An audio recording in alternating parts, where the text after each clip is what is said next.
Assalamualaikum.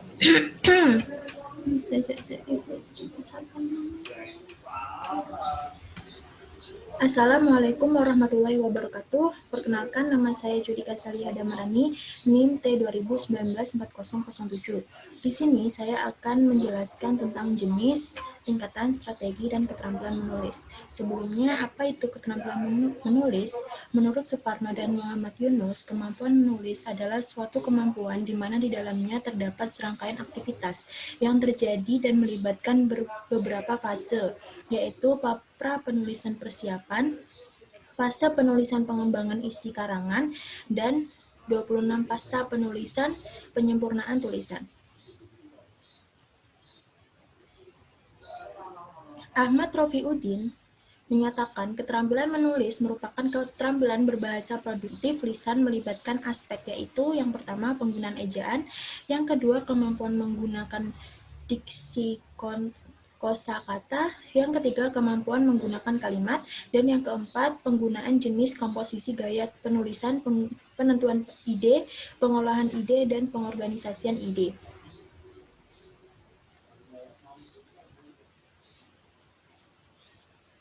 Jadi, pada dasarnya dapat disimpulkan bahwa menulis adalah proses mengutarakan pikiran, perasaan, penginderaan, hayalan, kemauan, keyakinan, dan pengalaman yang disusun dengan lambang-lambang grafik secara tertulis untuk tujuan komunikasi. Jadi, kita dapat mengomunikasikan pikiran kita ke dalam sebuah tulisan agar dapat dipengerti oleh semua orang.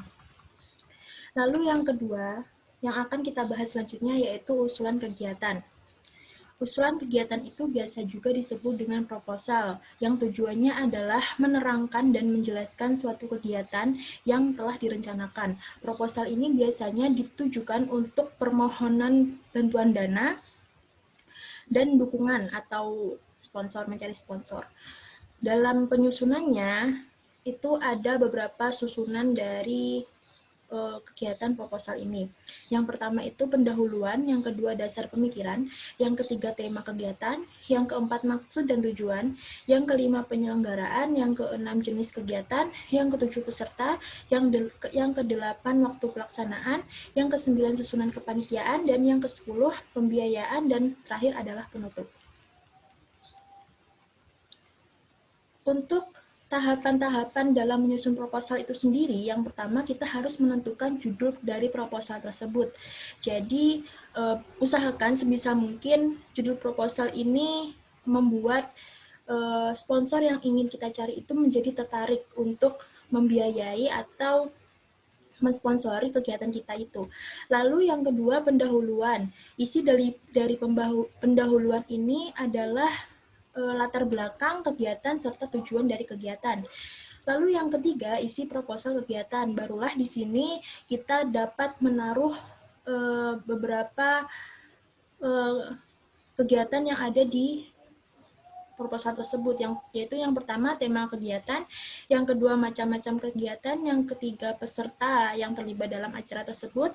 Selanjutnya peralatan yang dibutuhkan itu apa saja, waktu dan tempat kegiatannya itu kapan, susunan acara, susunan kepanitiaan, anggaran perkiraan dana yang dibutuhkan selama berjalannya kegiatan tersebut. Lalu yang terakhir penutup. Seperti proposal pada umumnya, untuk proposal kegiatan itu dapat ditambahkan dengan penutup. Lalu saya sertakan juga dalam makalah itu contoh dari usulan kegiatan. Di sini dapat kita lihat yang pertama itu adalah pendahuluan. Yang pertama itu adalah judul dari proposal. Di sini saya mengambil judul kegiatan acara pentas seni dalam rangka perpisahan siswa-siswi kelas 12 SMA Negeri 1 Gunung Talang tahun 2020. Contoh proposal ini saya ambil dari internet ya. Lalu kemudian ada pendahuluan. Pendahuluan itu tadi isinya ada latar belakang sama tujuan kegiatan. Dapat dilihat di situ tujuan kegiatannya yaitu dapat memperkuat tali silaturahmi antara siswa SMAN 1 Gunung Talang. Yang kedua, memberikan ruang dan waktu kepada para siswa dalam mengembangkan bakat mereka. Dan yang ketiga, sebagai tempat hiburan. Lalu barulah kita masuk ke isi proposal. Si proposal ini tadi itu bisa berupa bentuk-bentuk dari kegiatan yang akan kita laksanakan. Di sini ada macam-macam kegiatan. Peserta dari kegiatan tersebut yaitu menyangkut kelas 10, 11, dan 12. Lalu peralatan yang dibutuhkan, tempat waktu kegiatan acara, lalu kemudian anggaran dana, pemasukan kegiatan, biaya pengeluaran, dan kemudian ada penutup. Penutup di sini kita buat agar kita mengucapkan terima kasih kepada sponsor tersebut jikalau memang jikalau ingin mensponsori kegiatan yang akan kita laksanakan. Lalu ada tanda tangan dari ketua OSIS, ketua panitia.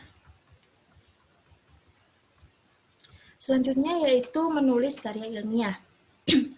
Karya ilmiah adalah karya tulis yang dibuat untuk memecahkan suatu permasalahan dengan landasan teori dan metode-metode ilmiah. Biasanya karya ilmiah berisikan data, fakta, dan solusi mengenai suatu masalah yang disingkat. Penulisan karya ilmiah dilakukan secara runtut dan sistematis. Jadi, untuk menyusun karya ilmiah ini, pertama-tama kita harus melakukan penelitian terlebih dahulu. Atau bisa juga kita mencari referensi dari internet. Maksudnya kita harus ada istilahnya harus mencari dulu sumbernya. Lalu ciri-ciri dari karya ilmiah itu yang pertama, suatu permasalahan diungkapkan secara logis, fakta dari data yang kredibel dan analisis yang objektif. Lalu yang kedua, opini yang dikemukakan harus berlandaskan teori dari berbagai sumber. Lalu yang ketiga, ragam bahasa haruslah ilmiah dan tidak ambigu, dan tidak menggunakan kata-kata yang bersifat konotatif atau dua artiannya.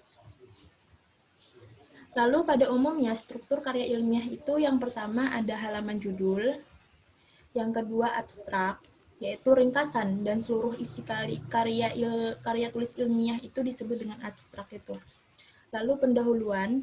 Di pendahuluan ini di dalamnya ada subbab lagi. Yang pertama latar belakang masalah, yang kedua identifikasi masalah, yang ketiga pembatasan masalah, yang keempat perumusan masalah, yang kelima tujuan pembahasan, dan yang keenam kemaknawian tulisan.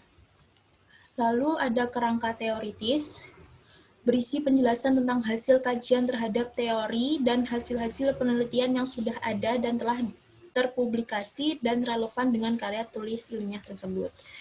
Lalu yang kelima ada metode penelitian, yang keenam ada pembahasan, selanjutnya kesimpulan dan saran, lalu kemudian daftar pustaka.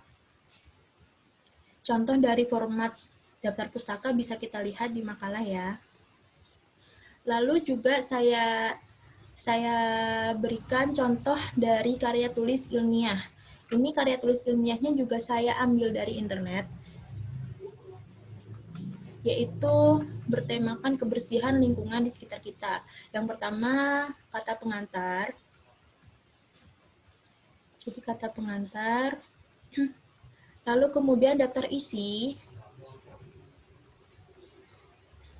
Setelah itu barulah bab 1 pendahuluan yang berisikan latar belakang, rumusan masalah, dan tujuan penelitian, metode dan teknik penelitian, sistematis penulisan, lalu kemudian bab 2 yaitu pembahasan. Barulah di sini kita paparkan permasalahan yang ingin kita bahas dalam karya tulis tersebut.